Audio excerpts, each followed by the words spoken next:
If you're going to mediation soon or you have clients who are, consider pre-mediation coaching with us at High Conflict Institute. This is a brand new service we're providing, and here's why. Most people are unsure what will happen in mediation and how to prepare for it, especially in a high conflict mediation. Studies show that regardless of the skill level of your mediator, learning a few key conflict resolution skills can increase your success of settling your matter out of court. Our pre-mediation coach will work with you in a 90-minute one-on-one session by Zoom or phone to help you learn to stay calm, to make reasonable proposals, and make decisions that can last. A small investment with significant positive outcomes.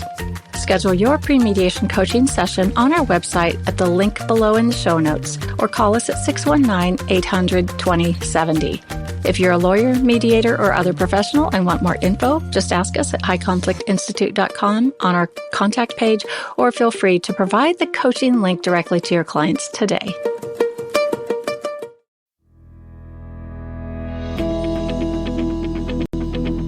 Welcome to It's All Your Fault on True Story FM, the one and only podcast dedicated to helping you identify and deal with the most challenging humans, people with high conflict personalities.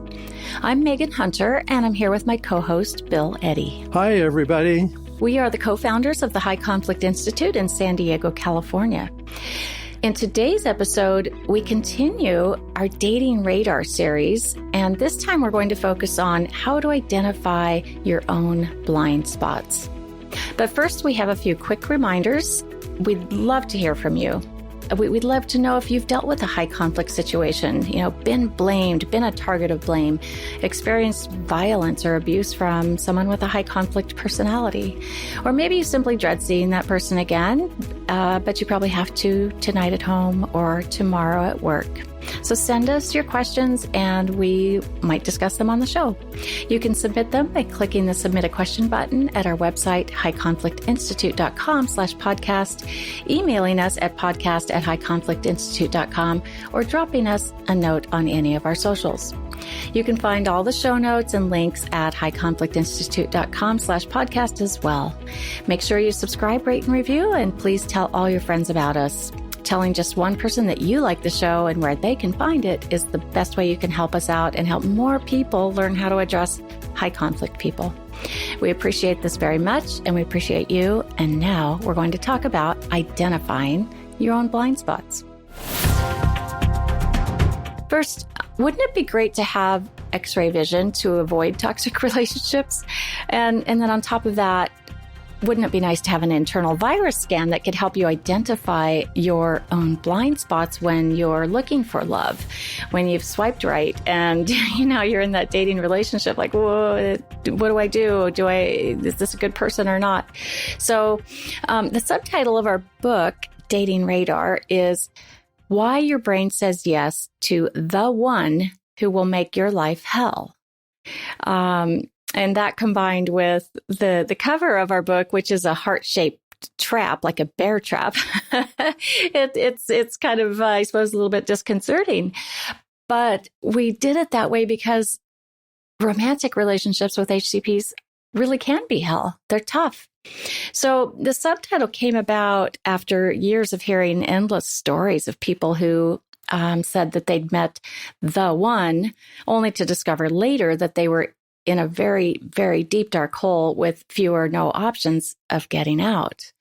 And at this stage, most people have already had kids together, bought a house together, started a business together, commingled assets, something that ties them together forever or makes their immediate future a living hell through court battles, financial loss, and for some, even time behind bars.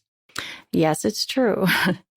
So we wrote the book to help prevent these types of outcomes. But let's focus today on why our brain says yes to that one by looking at our own blind spots. And we're going to do this because, when the brain says yes to the one that is so obviously, damaging from an outside perspective, we need to understand that. Like, why does our brain do that?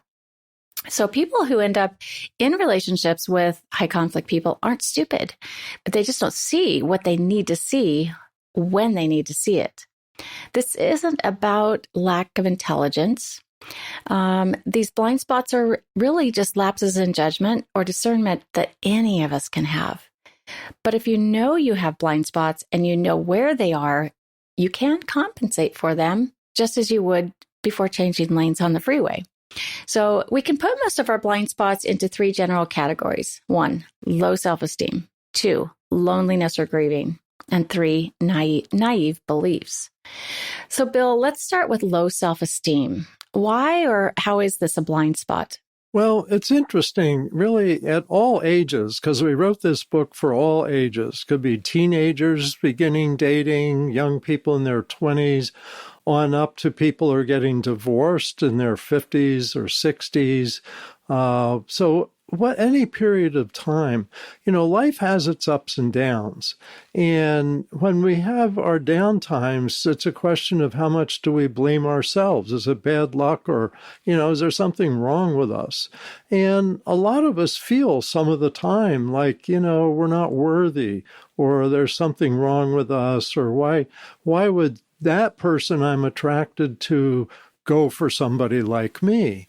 And so low self-esteem really can affect not only your expectations, but also your behavior. So you may put out signals that you can take advantage of me because I don't feel like I have many choices, things like that. Also, people coming out of, say, a relationship with domestic violence or verbal abuse have often really had their self-esteem lowered because of those experiences. So all of that, can make you aim low and make you act low. And that may set you up for someone that's looking for somebody super vulnerable. Yeah, we don't want to aim low, do we? And that's exactly how we get there. Now, the next one is loneliness and or grieving. And this one is probably a bit more obvious, but what is it about loneliness or grieving that make us more vulnerable? Well, I think if someone's been in a good relationship or a hopeful relationship and it ends either through death of a partner sometimes or divorce where there's loss of the dream, then people are grieving that dream. They're grieving the loss, death of a loved one, death of the dream, and suddenly they're lonely.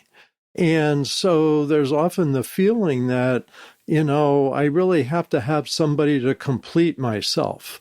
I'm not okay just being alone. And so when you're looking for someone to take care of loneliness and take care of grieving, you're at a more vulnerable place for getting hooked into, again, someone who might be wanting to take advantage, someone who's out of balance themselves. And in many ways, the solution is get some counseling, work on yourself so you feel whole before you're looking for somebody else. And so you're a whole person looking for another whole person. And one thing we know about people with high conflict personalities is they live life generally out of balance. They're highly emotional in many ways and lack a lot of self-restraints. And so they're almost looking for a partner who will ground them and help settle them down, except it doesn't work that way. So you want to take care of loneliness and grieving before you're dating. Otherwise, you're setting yourself up for potential difficulties. And as one survey respondent advised, quote, accept that being alone is better than being abused and lonely. I think that really says it all. Absolutely. Yes. Yes. So the last of the 3 is naive beliefs. What does this mean and how does this make us vulnerable? Well, this is really very interesting because this is where we're dealing almost with the opposite of what the culture tells us. Because the culture tells us time and love will heal all problems. And when you're dealing with a high conflict person, they often have an enduring pattern of behavior. And so time and love aren't going to have an impact on how they behave. And if they're blaming and accusing and emotionally ups and downs, you're not going to change that just letting time and love go by. Another one is that you can change them.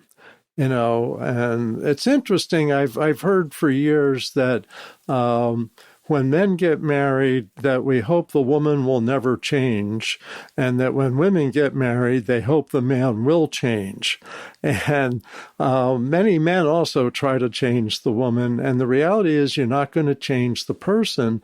And they might even suggest that you make them a better person, and that's flattering. But that's not true. You don't change someone's adult personality. They have to do that. And rarely do people do that. It's not impossible. And I want to mention briefly here, we're not saying these are people who should never have happiness, high conflict people. It may be that this motivates them, that you're setting limits or splitting up motivates them to get some help for themselves. We want them to be happy too and learn skills for getting along better. But we don't want you to have to be their therapist. That's something their therapist should work on. The last of these naive beliefs is mistaking warning signs for love. And that's where you get someone's obsessive behavior. Oh, isn't that sweet? He calls me every hour and asks what I'm doing and where I am. Well, that's someone that's going to potentially be quite controlling someday, or stalking you. And you go, oh, isn't that sweet? He followed me where I went yesterday, or he cares so much. Well, obsessive love is a warning sign, not a healthy sign. And so need to be aware of these naive beliefs. Right. I mean, they may be, needing to feel connected so badly and feel attached, and that fear of abandonment or something like that, they will kind of stalk others, and we can mistake those things sometimes. So just very much be aware of those and see these things as red flags, or at least something to be explored and be cautious about. And I know you don't watch a ton of TV, Bill, but I do, and especially reality TV. As our listeners know, I always say I have a PhD in reality TV.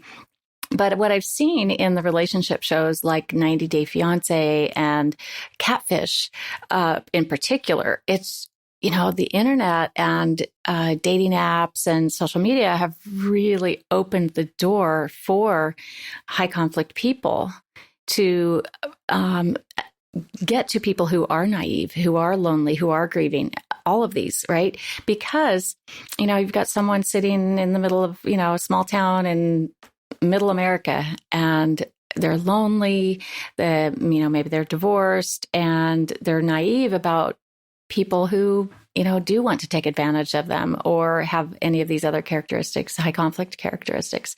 And so I see repeatedly on these shows that these folks are just so naive and they get conned, right? Or they get their hearts broken, just really shattered in a million pieces, and they just keep kind of getting strung along. So if you're one of those that is really naive or lonely or grieving, just watch a few episodes of Catfish or 90 Day Fiancé, and you'll get some education.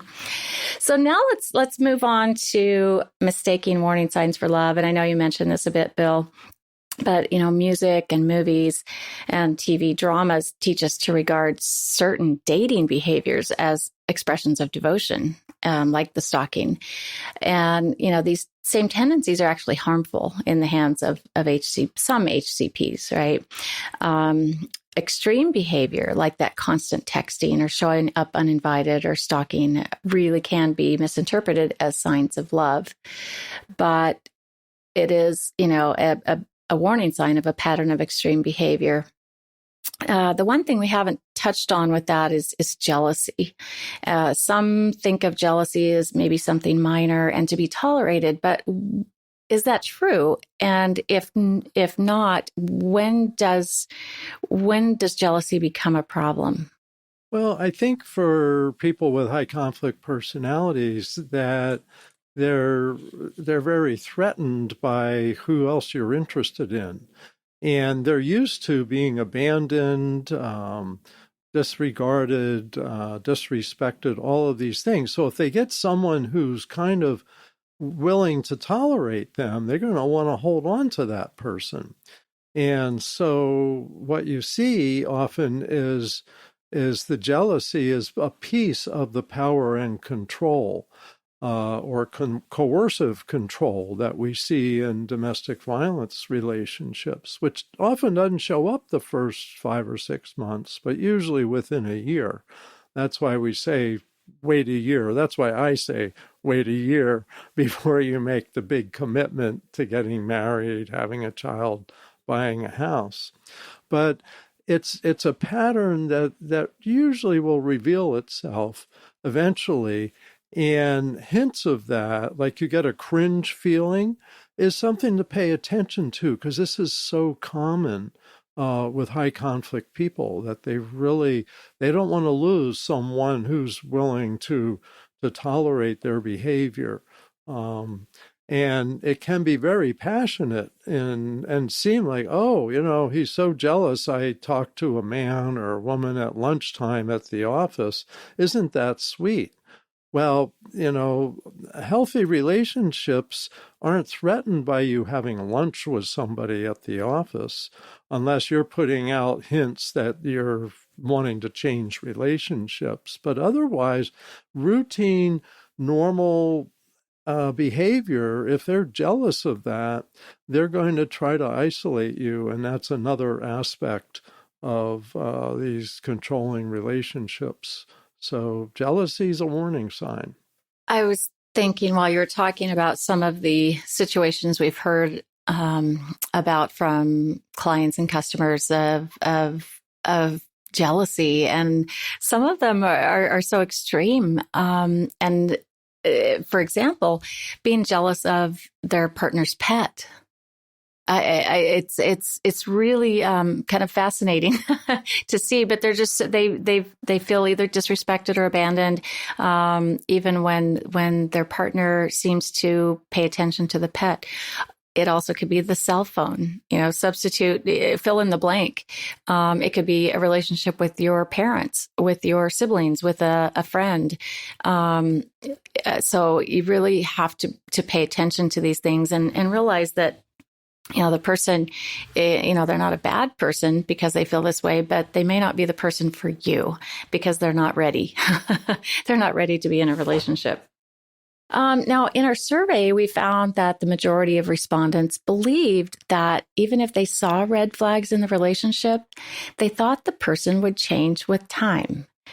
I guess we weren't necessarily surprised by that. I think that's probably pretty normal for a lot of people. But I'm curious, Bill, why does our brain do this? Well, I think part of it is our wishful thinking, that we really want this to work okay. And there may be, and there's often early signs in the relationship of great intimacy, excitement, affection, etc.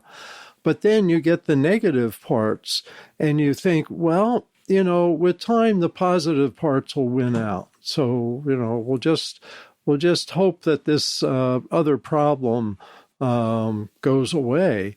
And so, that's why we say, the subtitle of the book, it's our brain. Our brain's kind of working for us and working against us because there's all these temptations. Our brain wants us to be with whoever we're with. And that goes back, millennia, I guess, earlier times when if you found somebody that worked out, you better hold on to them and reproduce as quickly as you can.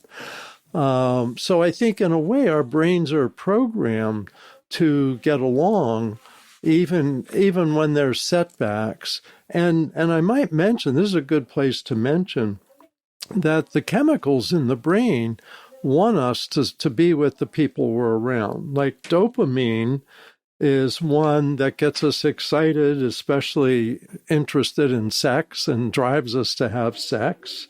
Oxytocin is kind of the warm, fuzzy, the love hormone for adult relationships as well as parenting kids. And these go through our brain and make us a little more warm and fuzzy. And then there's endorphins that give us a peaceful, euphoric bliss. And all of these chemicals are pumping away saying, go with this. But we now have knowledge of patterns of behavior that cause problems. And so when you see warning signs, it's good to know you may be dealing with someone that's not going to change, and the problems you see are going to be the problems you're going to get, and wishful thinking won't fix that. We also found that the majority of respondents believed they could change the person. And I think you'd also call that wishful thinking, Bill. But why does the brain convince us that we can influence this person enough to change who they are or how they treat us? Well, we like feeling special and feeling like, hey, I'm the only one that gets it with this person. I'm the only one that can change them. And I'm going to be a hero. And this is men feel this and women feel this. And it's like, I'm going to fix her.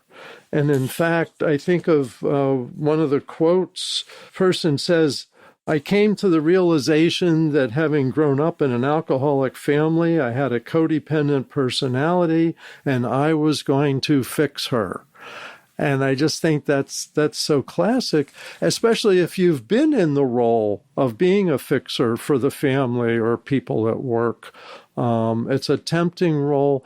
I also think it's kind of a little bit of our cultural narcissism. We like to think we're really special and can accomplish things no one else can. Well, don't try to accomplish it in the area of changing somebody else's personality. Yeah, as you were talking, Bill, I thought of a recent case that was huge in the news in 2021, and it was the Gabby Petito and Brian, I don't recall his last name, that case where the young couple were traveling together around the U.S. Right. And talk about a toxic relationship. And I remember seeing, when at first the young lady was in missing status and the country, was looking for her and everyone was kind of on the edge of their seats, and not just in this country, but really around the world. I heard from people from many different countries about it. And I recall seeing those videos of the stop by the state patrolman, I believe it was in Utah. Yes. And, I think the immediate bias was that, the boyfriend is a bad guy just because there's a problem. And I looked at it a little bit differently, and I'm looking at the young lady, and I have no idea because, we're not diagnosing anyone. We're not labeling, we don't know what happened before that or anything. But I like to understand really if there are issues on both sides. And I think probably in this case there were. Did you have any of those same thoughts? Yeah, what I thought, because we were working on our domestic violence interviews during that time, and what I thought was, here's a guy they met in high school, so they're young, in love, naive, and he seemed to be going through some mental health changes. And some people said he seemed to be, odd in some ways at times. But what stood out to me is that he had obsessive love with her, and that he wrote things to her and was taking her picture all the time. And that's a warning sign, the obsessive love. But what struck me about that, the state police stopping them, is that she was in tears and said, "It's my fault." And they said, "Who started hitting?" And she says, "I did." And this is so common for victims of domestic violence to take responsibility for the situation. And so the police actually said, I think that they needed to take her in, and they got him a hotel for the night. Because technically speaking, they were correct. She was the instigator, then that would be the case. But if you saw the big picture, here's someone, of course, bigger than her, who was apparently already becoming violent with her, and they're isolated. And that's a key thing to me. When we say don't make commitments for a year, I would say don't go on any cross-country trips alone. for at least a year, because you don't know what this person's capable of. And if they get upset over and over, they may not be able to control themselves. And she's isolated. So, of course, she's going to make excuses for him and not protect herself. I mean, she could have gotten out at that point. And I think somebody saw him hitting her. So there obviously was a problem, but she covered up and made it look okay. So that pattern, if you're a bystander, is realize things aren't always as they seem when one person says it's all my fault. Interesting. Yeah, it was just a sad and tragic outcome for both people and their families. And I just hope that other young people were paying attention to that. Honestly. And you know, it also brings up the thought about arranged marriage. And I know that most people would think that's a ridiculous notion, at least in modern culture. But I really wish that more parents with wisdom could have input into the marriage and partnership choices of their young adult children. It's an interesting concept, and I've been struck by the fact that in our culture, Western culture, we base love on who we should marry. And that Eastern cultures, India and other countries with arranged marriages, I wondered a while back, how did those turn out? And by and large, they turn out fine. And so love may not be the answer. You may grow in love with someone who you've just met on your wedding day or however it works. And most of those have worked. But there's a key piece in here, and that is that the parents of the bride and groom do some checking out of the other family and of the other person. And I was once on a trip in Tanzania, and they do that there to some extent, and they really check out the other family.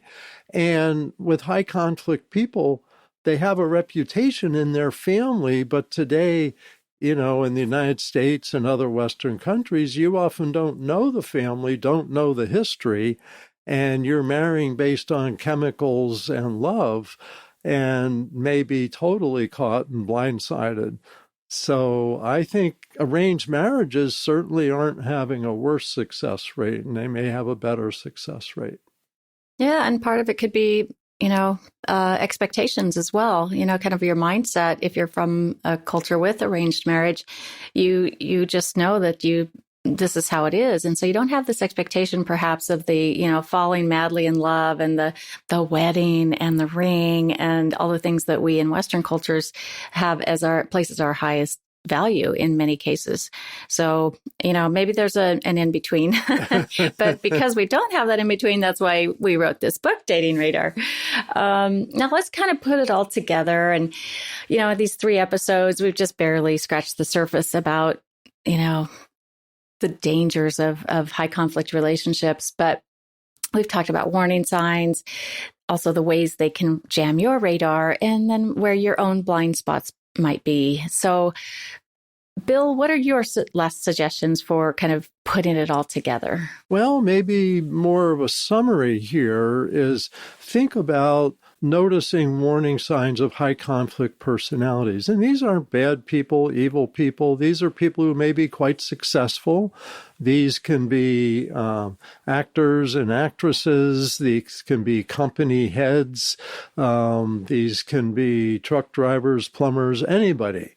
Every occupation has some high conflict people, and we think of them as high conflict because they have targets of blame. And so they're in conflict with their targets of blame, and you don't want to become their primary target of blame.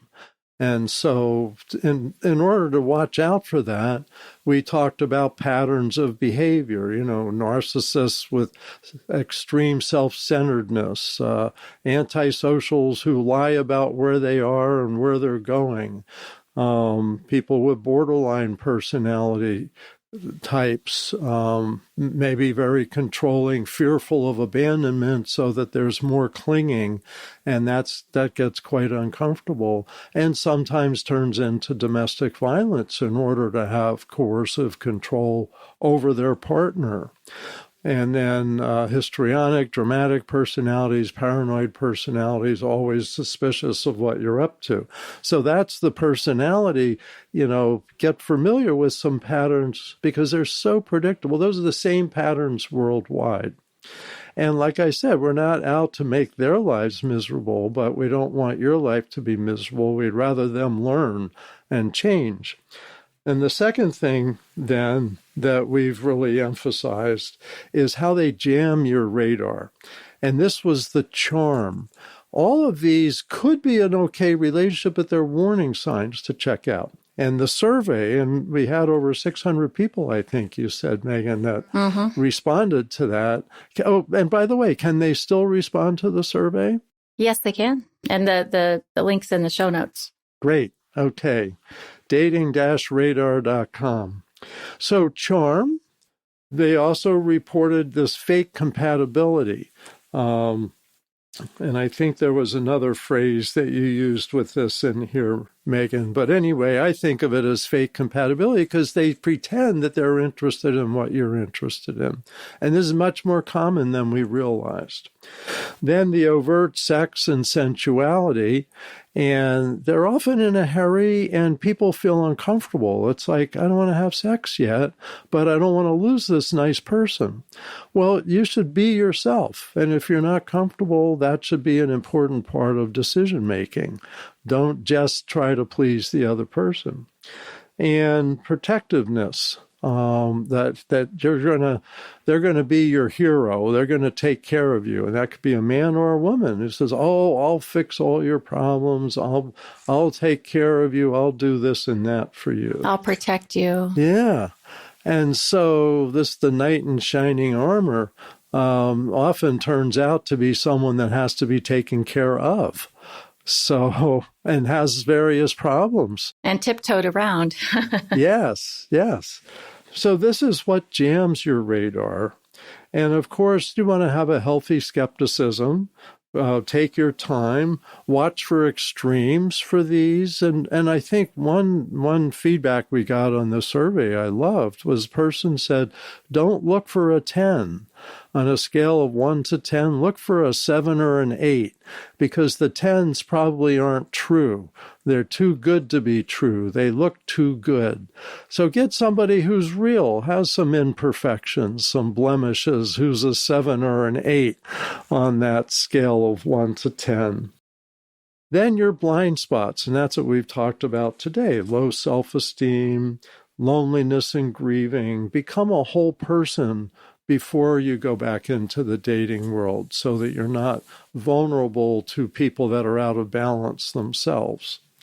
And then, of course, the naive cultural beliefs. And I just think of all these songs. I will follow you wherever you may go. Or I'll be watching you. I think there was that song, Sting or Sting, something. I think. Yeah. And I suddenly put those in a different perspective. I know too much. I know. A good song. Oh, well, the tune was good. Yeah. But these kinds of things, that obsessive behavior may be a warning sign, not love. Time and love doesn't change personalities, at least personality disorders, and you can't change another person. So in summary, I think those three things: recognize warning signs, watch out that your radar isn't jammed, and don't be blinded by your own blind spots. What was the quote you from the book that you mentioned? So we put this all together near the end.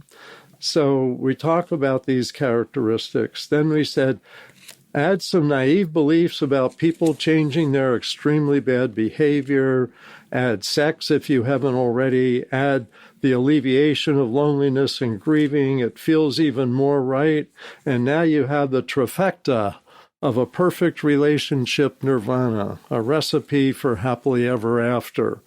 except it's actually a recipe for disaster. Yep, there it is. So watch out for those beliefs. Right. That's it. We also say in the book is that there are healthy relationship signs and that there's things that make for healthy relationships, so that we're not just saying this is what doesn't work. We also want people to know what does work. And we're also talking about maybe 10% of people, but 90% of people you can have a happy relationship with. So I want to make sure you understand our book covers the positive as well as the warning signs. Right. And not every relationship is going to be this, as extreme as violence or, even death, but, it could be. So yeah, we just want to warn you and then help you, find good relationships. So if you are dating someone, or if you know someone who needs dating radar, they really need to read this book. And we're not trying to, push this book. It sells plenty of copies. So it's not that. It's just that we really want to help you or anyone not have to endure this kind of pain. It's pretty awful stuff. So reading it, is probably a nearly surefire way to avoid future difficulties, such as, years in a high conflict divorce and an expensive and soul destroying custody battle, or a lot of financial loss and other kind of losses. But at the end of the day, it's really how you can avoid having your heart broken and the resulting loss of confidence in your decisions and loss of trust in other people, which is what happens with high conflict relationships. So you'll find a link to the book, which is available in paperback, ebook, and audio, along with some articles and a link to a domestic violence course, the one Bill mentioned, where he and Annette Burns and Karen Adam interviewed 16 domestic violence experts. So it's just a good one for anyone.